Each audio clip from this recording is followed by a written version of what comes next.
Oi pessoal, meu nome é Lana Santos, aqui do Clube FI, e hoje estamos aqui em mais um programa para falar sobre alguns assuntos que geram dúvidas sobre os fundos imobiliários. Roda essa vinheta!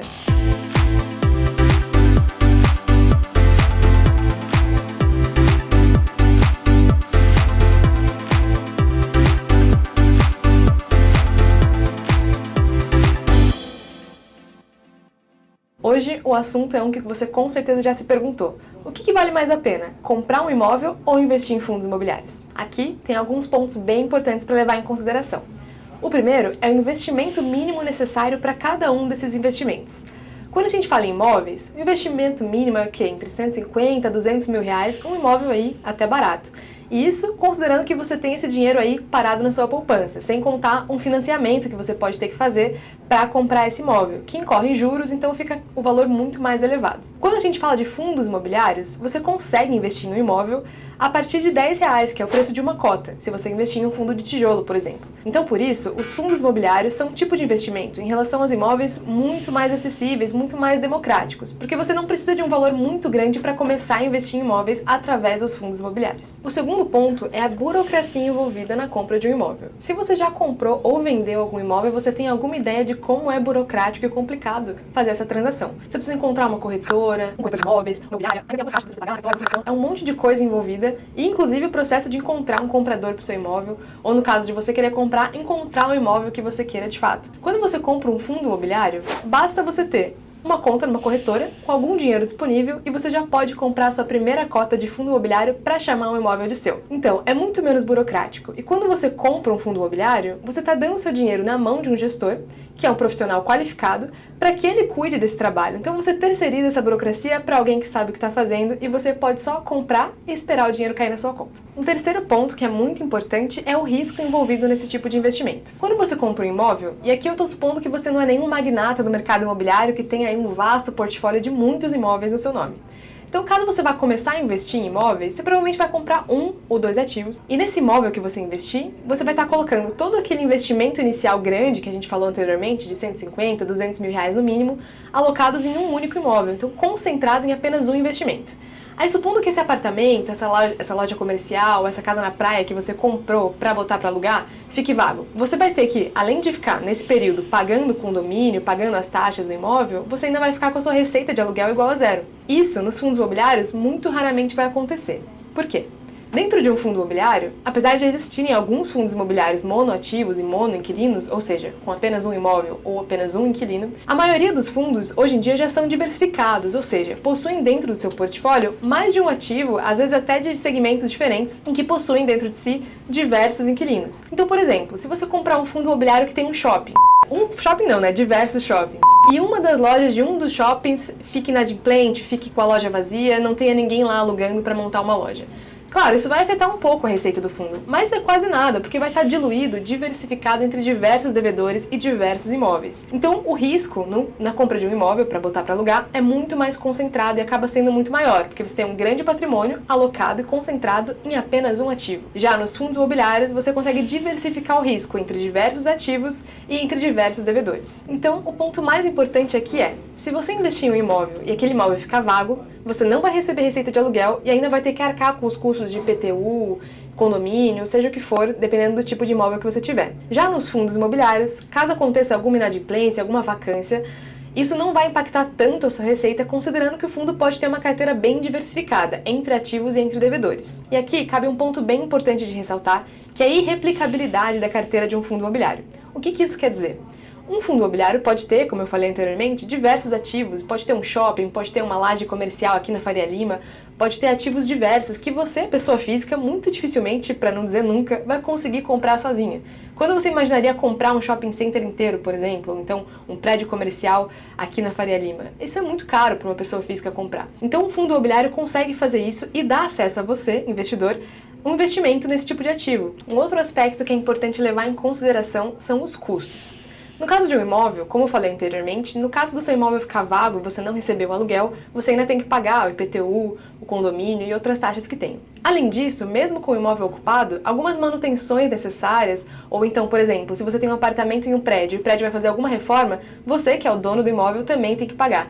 Então os custos acabam sendo elevados, além de que no caso de uma venda, por exemplo, você ainda paga o ITBI, que é um imposto sobre a transição de bens imóveis. Então tem algumas taxas a mais que um fundo imobiliário não tem, por exemplo. No caso de um fundo imobiliário, você vai ter a taxa de administração e ocasionalmente uma taxa de performance, caso o fundo bata o benchmark que é determinado no seu regulamento, mas isso não chega a impactar de fato a sua receita recebida, que chega em forma de dividendos líquida todos os meses na sua conta. E aqui também um ponto importante a respeito dessas receitas que você recebe de um imóvel e de um fundo imobiliário. No caso de um imóvel, o aluguel recebido pode ser tributado a depender do valor que você recebe.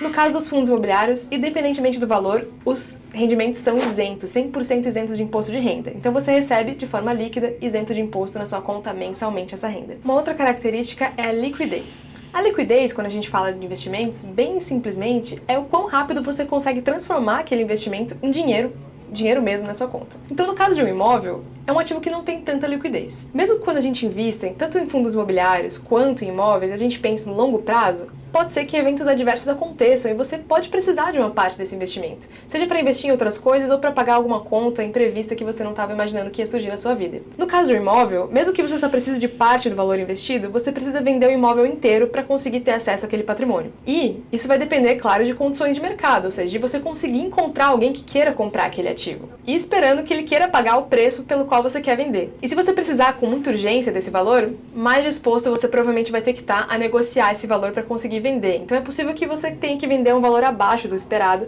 e que corra talvez até em algum prejuízo para conseguir reaver esse dinheiro no prazo que você queira. Já nos fundos imobiliários, embora as cotas também possam oscilar e você também, se precisar do dinheiro com muita urgência, possa incorrer em algum prejuízo, é garantido que você consegue vender, a não ser que você tenha um valor muito expressivo, uma concentração muito grande em algum fundo que tenha pouca liquidez, mas majoritariamente nós, pessoas normais, réis mortais, conseguimos vender a nossa participação no fundo e receber o dinheiro em conta em 2 dias úteis. Então é um processo automático que acontece em bolsa, que é muito mais rápido e torna então esse dinheiro muito mais líquido. O investimento nos fundos imobiliários é muito mais líquido do que nos imóveis. Além disso, caso você precise de apenas uma parte do valor investido, você pode vender o número de cotas necessários para conseguir reaver aquele valor, não precisando então desmontar toda a sua posição e desfazer todo aquele investimento. Agora o último, mas com certeza não menos importante ponto a avaliar, é a rentabilidade. Quando a gente investe tanto em imóveis quanto em fundos imobiliários, o que você vai receber de rentabilidade mensal são os aluguéis pagos ou os dividendos. E como que a gente faz para comparar a rentabilidade de dois ativos tão diferentes? Vamos olhar em termos de yield. Como que a gente olha o yield? No caso dos fundos imobiliários, é o dividendo que você está recebendo sobre o valor das cotas daquele fundo, e no caso de um aluguel de imóvel, é o valor do aluguel que você está recebendo sobre o valor do imóvel. Para os imóveis, vamos utilizar o índice FIPE-ZAP, que acompanha os preços de imóveis, tanto para venda quanto para locação, tanto de salas comerciais quanto imóveis residenciais até 200 metros quadrados. Esse índice é calculado pela FIPE com base em anúncios para venda e locação de imóveis feitos no site da Zap Imóveis. Aqui, para fins dessa análise, eu vou utilizar só a parte do índice que calcula no estado de São Paulo os anúncios para aluguel. Então, de acordo com o índice FIPE-ZAP, o rental yield, ou seja, o yield de aluguel médio aqui do estado de São Paulo desde 2010 é de 5,48% ao ano, o que dá em torno de 0,4% ao mês. E para chegar nesse valor de rentabilidade, estamos considerando que você não teve nenhum custo e que seu imóvel ficou ocupado em 100% dos meses desde 2010, o que, cá entre nós, é muito raro de acontecer. Já para os fundos imobiliários, vamos considerar o dividend yield médio do IFIX desde 2010, que foi em torno de 7,83% ao ano, que corresponde a um yield médio de 0,6% ao mês. E para isso também desconsideramos todos os custos, mas lembrando que os fundos não têm incidência sobre essa rentabilidade de dividendos de nenhum imposto de renda. Então isso está bem próximo da rentabilidade que você receberia na sua carteira. Bom, pessoal, podemos concluir então, tanto pelo trabalho que dá você gerenciar um ativo real, quanto pela rentabilidade, que vale mais a pena, em termos de investimento, você ter um fundo imobiliário do que você ter um ativo de verdade, um imóvel, né, no caso. Por que eu tô falando isso? Porque aqui eu tô abordando o tema de comprar um imóvel para investir, para você viver da renda daquele aluguel, buscando aumentar seu patrimônio ao longo do prazo. Não tô falando de você comprar um imóvel para você morar, que é um aspecto completamente diferente. Embora matematicamente faça sentido você ter fundos imobiliários, você ter um imóvel, comprar sua casa própria, pode ser o seu sonho, a realização de um sonho. E isso não tem dinheiro que pague. Então, isso aqui é para você tomar uma decisão consciente quando estamos falando do seu investimento, do seu patrimônio. Mas na realização de um sonho, de ter um imóvel próprio para você morar, para você criar seus filhos, para você deixar uma herança para sua família, isso é muito pessoal e não cabe nenhuma análise desse tipo financeira, e sim aquilo que você realmente quer, o sonho que você quer realizar. Se você gostou desse conteúdo, segue aqui o canal, me siga no Instagram, @laninvest, e deixe seu like.